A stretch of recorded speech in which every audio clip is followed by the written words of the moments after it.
یا احتلام کی وجہ سے، یعنی مادہ خارج ہو گیا عورت کا یا مرد کا بغیر اختلاط کے میاں بیوی کے، اس پر بھی غسل واجب ہو جاتا ہے. تو یہ دونوں صورتوں میں غسل واجب ہے اس پر. غسل جنابت میں دوسرا مسئلہ، پہلے ہاتھ دھوئے جائیں،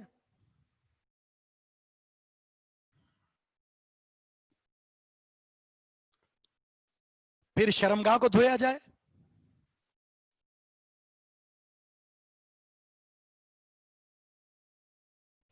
پھر ہاتھ دھوئے جائیں،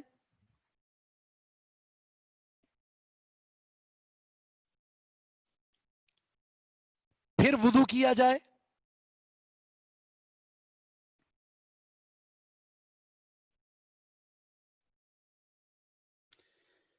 پھر سر کے بالوں میں 4 دفعہ پانی ڈال کر خلال کیا جائے،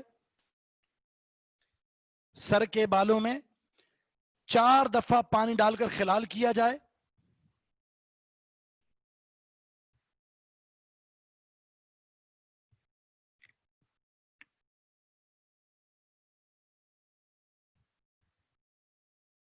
پھر بقیہ جسم پر پانی بہایا جائے،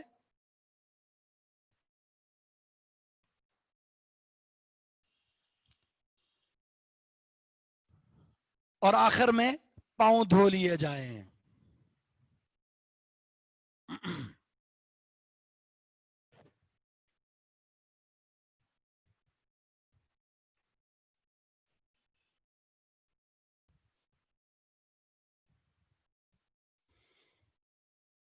نمبر 3،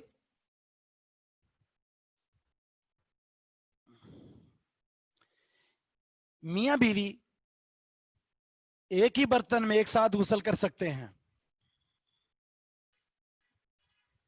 میاں بیوی ایک ہی برتن میں ایک ساتھ غسل کر سکتے ہیں.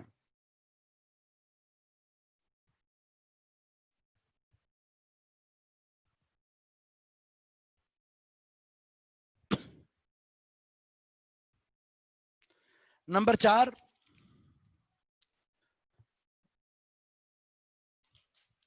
غسل جنابت میں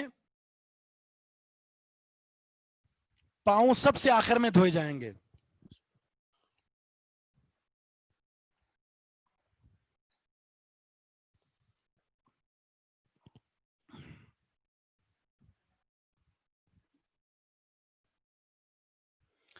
آج کل ٹائلیں وغیرہ ہر چیز پکی ہے، ماربل ہے، ساری چیزیں ہیں.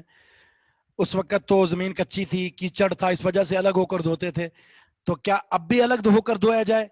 کیا اب بھی آخر میں دھویا جائے؟ بالکل اب بھی آخر میں دھویا جائے گا، چاہے فرش پکا ہے، ماربل لگا ہوا ہے، لیکن طریقہ وہی، اسی کو اختیار کرنا چاہیے، آخر میں ہی پاؤں دھونے چاہیے.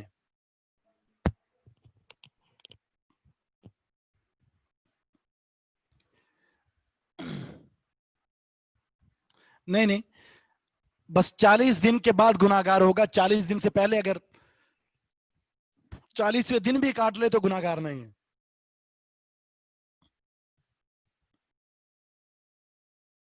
چالیس دن کے بعد 41واں دن ہوا تو گناہگار ہوگا.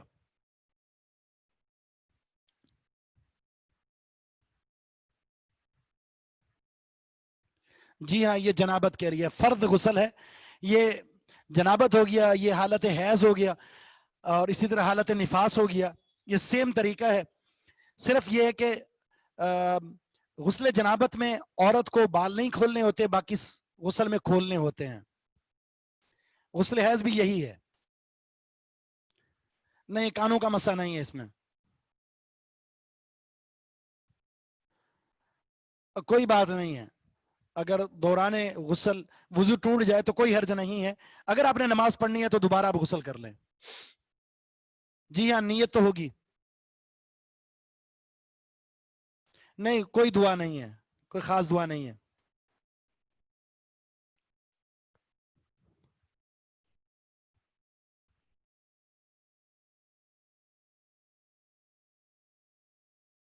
بال عورت نے کھولنے ہیں حالت حیض میں، حالت نفاس میں.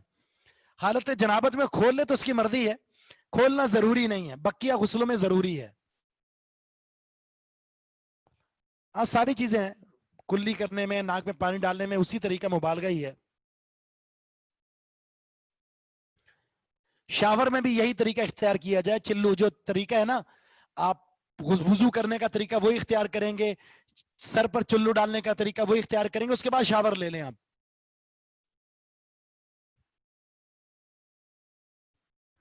جی ہاں قرآن پڑھ سکتے ہیں.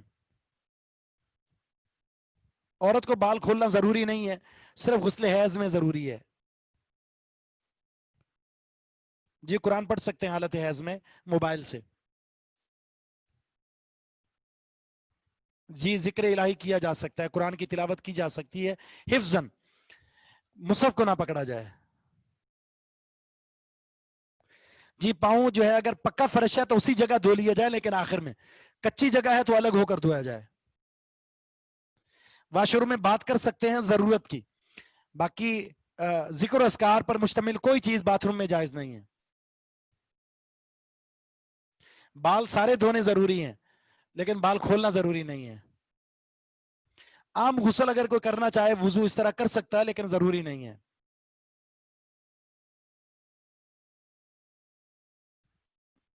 مرد عورت کا غسل کا یہی طریقہ ہے.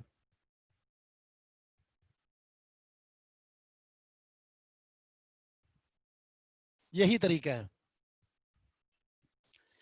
ٹھیک ہے جی. سبحانک اللہم و بحمدک اشہد ان لا الہ الا انت استغفرک و اتوب الیک. انشاءاللہ یہ سلسلہ جاری رہے گا. اللہ تعالی ہمارا حامی اور ناصر ہو.